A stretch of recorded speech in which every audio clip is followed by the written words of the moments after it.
আসসালামু আলাইকুম, Sabrina's blog ভিডিওতে সবাইকে স্বাগতম জানিয়ে শুরু করছি আজকের ব্লগ। আজকের ব্লগে আমি তেমন কিছুই না, তবে একটু আমার দৈনন্দিন জীবনের কিছু কথা তুলে ধরছি। বেশি কিছু আপনাদের জন্য আজকে নিয়ে আসতে পারিনি। তো গতকালকে নাস্তায় পাস্তা বানিয়েছিলাম, সেটা আপনাদের সাথে দেখাচ্ছি। আর আমার কুকিং চ্যানেলে এটার রেসিপি চলে যাবে, আগে হোক পরে হোক রেসিপি আপনাদের সাথে অবশ্যই শেয়ার করব। আশা করছি সবাই পাশে থাকবেন। তো এটা তৈরি করেছিলাম আমি চিজ আর হোয়াইট সস দিয়ে, কিভাবে ঘরোয়া উপায়ে রেস্টুরেন্ট স্টাইলে বানানো যায় সেটাই শেয়ার করেছি। খেতে ভালো লেগেছে, তবে হ্যাঁ, একটা কথা শেয়ার করে রাখছি, এটা শুধু গরম অবস্থায় খেতে ভালো লাগে, পরে কিন্তু এটা মানে এমন হয় না যে মুখ মুখ মেরে যায় বা আর খেতে পারছি না, পেট ভরে গেছে, এমন একটা অবস্থা হয়ে গিয়েছিল আর কি আমাদের অল্প একটু খাওয়াতেই। তো গরম গরম অবস্থায় এটা খুব ভালো লাগে, যেহেতু এটা চিজ দেওয়া আছে, বাটার দিয়ে হোয়াইট সসটা করা হয়েছে। তো অসাধারণ লেগেছিল। তবে এটা সত্যি যে ঠান্ডা হওয়ার পর মনে হয় যে খেতে ভালো লাগছে, কিন্তু খাওয়ার পরে কেমন জানি একটা লাগছিল, এমন অবস্থা হয়ে গিয়েছিল। তো যাই হোক, মাঝে মধ্যে একটু রেস্টুরেন্ট স্টাইলে কোনো কিছু করাটা আমার অভ্যাস। বাইরে না পারি, বাসায় তো কিছু না কিছু তৈরি করে দিতে পারি রেস্টুরেন্ট স্টাইলে। যাই হোক, বকবক করছিলাম। আজকে যে পুরো ব্লগ জুড়ে আমি কোনো এডিট বা কোনো কিছু ছাড়াই আজকের পোস্টটা করছি। একটু পর থেকে শুরু হচ্ছে, পাশেই থাকুন। অনেক ভিডিও করছি, কিন্তু স্কিপ হয়ে যাচ্ছে, দিতে লেট হয়ে যাচ্ছে, তাই নিজের কাছেও ভালো লাগছে না। অনেকগুলো বাদাম নিয়ে এসেছিলাম, বাদামগুলো যখন নিয়ে আসি বাইরে থেকে তখন দেখা যায় যে ভালো থাকে, কিছুদিন ঘরে রাখার পরে বাদামগুলো কেমন হয়ে যায়। তো চিন্তা করছি যে আজকে সবগুলো বাদাম ভেঙে রাখবো, তারপরে দেখা যাক। কড়াইটা ছোট হয়ে যাবে, এই জন্য আমি বড় কড়াই নিয়ে আসছি। এদিকে রান্না বসিয়েছি, কারেন্ট নেই, কারেন্টটা ইদানিং খুব বেশি ডিস্টার্ব করতেছে। কারেন্দার শাক, পুঁই শাক আছে, এখানে কুমড়া শাক আছে, কলমি শাক আছে, সবকিছু মিক্স করে আমি যেহেতু মানুষ একজন, অল্প পরিমাণে শাক হয়েছে তুলে নিয়েছি। আর ভালো লাগছে না, মাছ গোস্ত এগুলো ভালো লাগে না ডেলি ডেলি। একটু শাক রান্না করছি আর ছেলের জন্য মাছ ভাজি করব। পাশের একটা থাকার কারণে এই সাইডটা একদম মানে একদম ব্যবহার করা হয়নি। এগুলোকে ডিপ ক্লিন করতে হবে চারদিক। র্যাকটা সরিয়ে ফেলেছি, র্যাকটা সরিয়ে আমি উপরে নিয়ে গিয়েছি, এই জায়গাটা খালি করে ফেলছি, ফিল্টারটাকে উপরে নিয়েছি মেয়ের জন্য। আমি যে টাইমে বাদামগুলো ভাঙছি এই টাইমে আসলে ভাঙার কথা না, কিন্তু ছেলে এমনিতেই লেট করে উঠেছে, তার মধ্যে ওর কাছে ভালো লাগছে না, ও বলছিল আম্মু বাদাম ভেঙে দাও, বাদাম খেতে ইচ্ছে করতেছে। তো বাদাম ভাঙবো। বাদামের কিছু রেসিপি যেটা আগেও শেয়ার করেছি, আগেও আমি শেয়ার করছি, আজকের ব্লগটা হয়তো এডিট ছাড়া আমি পোস্ট করে দিব। আসলে খুব অনেক ভিডিও হয়ে গিয়েছে, বিয়ের ভিডিওগুলো এখনো পর্যন্ত দিতে পারিনি, আপনার সাথে শেয়ার করতে পারিনি, এখনো পর্যন্ত শেয়ার করতে পারিনি। অবশ্যই তা খুব শীঘ্রই শেয়ার করার চেষ্টা করব। আর আমরা তো সবাই লাইভের পিছনে পিছনে দৌড়াচ্ছি, লাইভের পিছনে পিছনে দৌড়াতে দৌড়াতে দেখা যাচ্ছে যে আমাদের কোনো কাজ প্রপারলি আমরা করছি না, টাইম দিতে পারছি না। তাই আসলে একটু দেখি, নিজেকে নিয়ে একটু পরিকল্পনা করে কিভাবে কি করা যায় এগুলো চিন্তা করতে হবে। আর কি বলছিলাম ভুলে গিয়েছি, বিয়ের ভিডিও, হলুদের ভিডিও, বিয়ের ভিডিও, ওগুলো মাঝে মাঝে ছেড়ে দিব।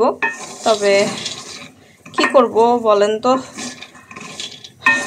ঘরের কাজ সব সময় একই জিনিস, এদিক সেদিক করে একই জিনিসগুলো হয়তো আমরা পোস্ট করে থাকি, কিছু করার নেই আসলে। আপনারা দেখতে যদি বিরক্ত হন তাও কিছু করার নেই। এই যে বাদামগুলো যে জানি না খেতে কেমন হবে। আচ্ছা, বাদামের পিনাটটা আমি শেয়ার করেছিলাম, এবার আর তেমন একটা শেয়ার করব না।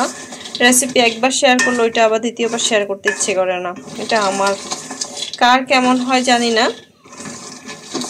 তো আমি তিল এনেছিলাম, তিল এনেছি, তিলের কি বলে এটাকে, বাদামেরটা তো পিনাট বলি, তিলের খাজা মনে হয়।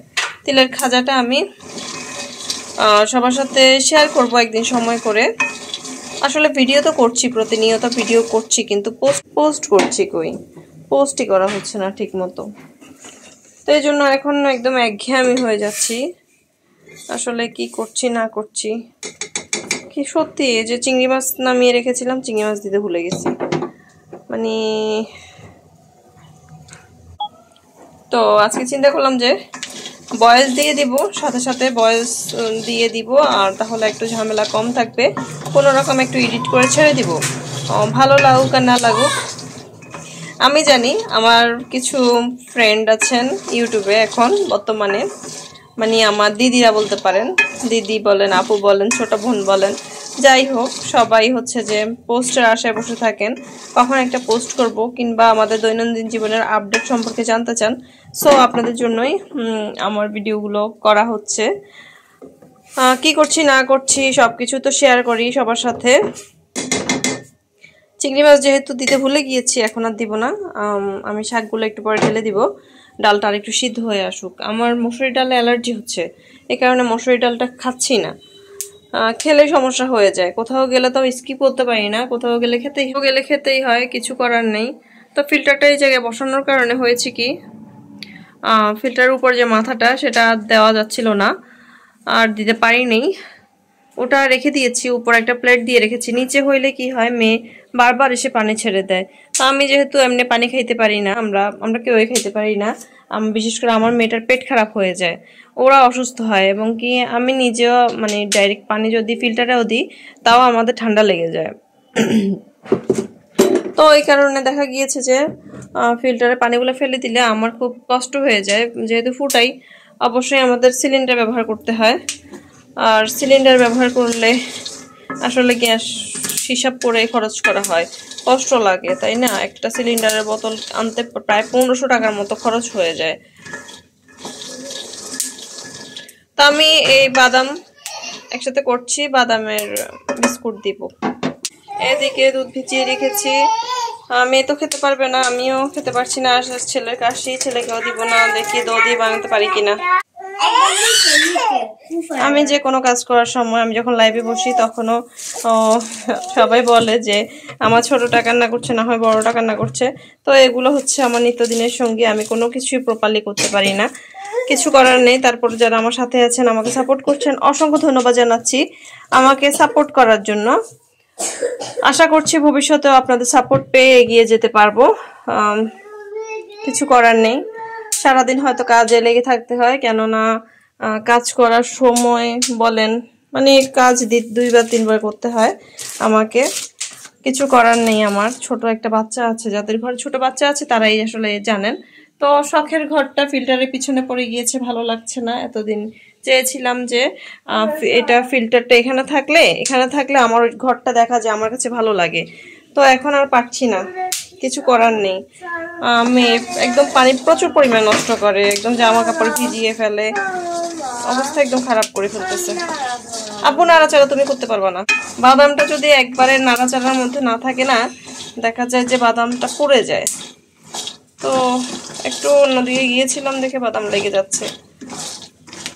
বাদামের বিস্কুট বানাবো বলে বাদাম 2 বার কিনেছি, বাদামের বিস্কুটই বানাইতে পারলাম না এখনো। দেখি ছেলে মেয়ে ঘুমাইলে বাদামের বিস্কুটটাকে রেডি করতে হবে, বানাইতে হবে। আর হচ্ছে যে গতকালকে পাস্তা বানিয়েছিলাম, সেটাও শেয়ার করে দিব, হয়তো এই ভিডিওতেই অ্যাড করে দিব, নিয়ে ব্লগে। আর রেসিপি চ্যানেলে রেসিপিটা প্রপারলি অ্যাড করব। কেটে রাখা শাকটা দিয়ে দিলাম। আমি বুঝি না, মানে এত তাড়াতাড়ি কিভাবে যে 4-5টা একদম মাকড়সার আঁশ হয়ে যায়, একদম অপরিষ্কার হয়ে যায়, মনে হয় যে এত কাজ করি তারপরও কুলাই পাই না। কাজ কাজ কাজ কাজ করতে করতে মনে হয় আমি হাঁপাই যাই। কি আমি একটু স্লো দেখে নাকি, মানে বুঝি না কিছু। আসলে আমার মনে হয় যে আমি সারাদিন কাজ করি, তাও আমার কাজ কমে না। আসলে একদম সবুজ কালারের শাক রান্না করার সময় এত ভালো লাগে, কালারটা জোস লাগতেছে, কালারটা জোস। এখানে কোনো ফ্লাশ নেই, কিছু নেই, অরিজিনাল একদম প্রাকৃতিক আলোর মধ্যে কালারটা কিন্তু দারুণ লাগতেছে আমার কাছে। আর রান্না করার পরও যদি এমনটা থাকতো না খুব ভালো হইতো, কিন্তু থাকে না, সবসময় থাকে না। আর আমি ঢেকে রান্না করি না শাক, এই আর কি। এখানে সবকিছু আসলে শেয়ার করতে ইচ্ছে করে কিন্তু পারি না। তো এখানে তেঁতুল নিয়ে আসছিলাম, তেঁতুলগুলোকে রোদ্রে দিলাম। আর ঠিক মতো গাছেরও যত্ন নিতে পারছি না। এখানে একটা আদা গাছ উঠছে, আদা গাছটাকে একটু যত্ন করতে হবে। আর এগুলোকে রোদ্রে ইচ্ছে করতেছে না, ছাদে যাইতে ইচ্ছে করতেছে না একদম। আজকের ভিডিওটা আমি মানে যেভাবে ভিডিও করছি, দেখো আমার গাছে আঙ্গুর ধরেছে, আঙ্গুর ধরেছে, দেখেছো? দেখো সবাই, লাল আঙ্গুর, টিয়া কালার আঙ্গুর, সবুজ আঙ্গুর, অসাধারণ না? এই যে আজকে শাক সব উঠাই ফেলছি, শাক সব উঠাইছি, কয়বার খাইছি মাশাআল্লাহ। কয়েকদিন পর পর খাই আমি শাক এখান থেকে। আর আমার অনেকগুলো গাছ মারা গেছে, আবার রিপোর্টিং করতে হবে, মাটিগুলোকে রিপোর্ট করে আবার নতুন করে গাছ লাগাইতে হবে, বীজ লাগাইতে হবে। আমি আজকে আসলে একদম এভাবে ছেড়ে দিতে হবে, কিছু করার নেই। আমি আজকে কোনো এডিট করতে পারবো না, মানে এডিট করা ছাড়া তোমাদের সাথে শেয়ার করব, কেননা এডিট করার সময় পাচ্ছি না, কোনো কিছুই সময় পাচ্ছি না একদম। যারা যারা আমার ব্লগ দেখো ওরা জানো আমার কি অবস্থা। এই যে বাচ্চার কান্নাকাটি, এত সুন্দর লাগতেছে ওয়েদারটা, ছবিতে এত ভালো আসতেছে ক্যামেরাতে, আসলে বারান্দা এখন না আসলে বুঝতেই পারতাম না। সো আজকে বোরিং লাগলো ভিডিওটা, প্লিজ সবাই একটু দেখো, please please please please please সবাইকে আবারও প্লিজ বলছি। আর তেঁতুলগুলোকে একটু শুকাতে দিয়েছি, এগুলোতে পোকা হয়ে যাচ্ছে, এই জন্য একদমই ভালো আসছে না, একদমই ভালো না। আমার গাছ গাছালি সবকিছুর অবস্থা খুব খারাপ, খুব খারাপ। আর এদিকে আমাদের একটা ফ্রেন্ডের বন্ধু, মানে ওর হাজব্যান্ডের ফ্রেন্ড হঠাৎ করে মারা গেল। তো আমাদের এখানে সবার মন খারাপ হয়ে গেছে, সবাই একটু মানে ডিস্টার্বড হয়ে গেছি, কাজে আসলে মনোযোগী হতে পারছি না। এই যে আমার লাল আঙ্গুর, সবুজ আঙ্গুর, ঠিক আছে, ভালোভাবে ছবিও তুলতে পারতেছি না।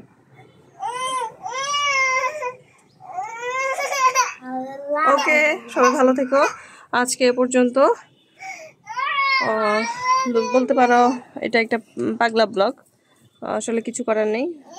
ভিডিও অসংখ্য আছে, এডিট করতে পারছি না, তাই তোমাদের সাথে শেয়ারও করতে পারছি না। আজকে একটা এলোমেলো ব্লগ শেয়ার করে দিলাম। আল্লাহ হাফেজ, সবাই ভালো থেকো, যে যেখানে থাকো সুস্থ থাকো, সবসময় নিজের খেয়াল রেখো। সবাইকে বলবো টেনশন মুক্ত থাকো, টেনশন মুক্ত থাকো, টেনশন করো না, যা হবে আল্লাহ যা করবে ভালোর জন্য করবে। কেউ প্লিজ প্লিজ প্লিজ ডিপ্রেশনে চলে যাইও না। আল্লাহ হাফেজ, আল্লাহ হাফেজ, আল্লাহ হাফেজ, ফি আমানিল্লাহ।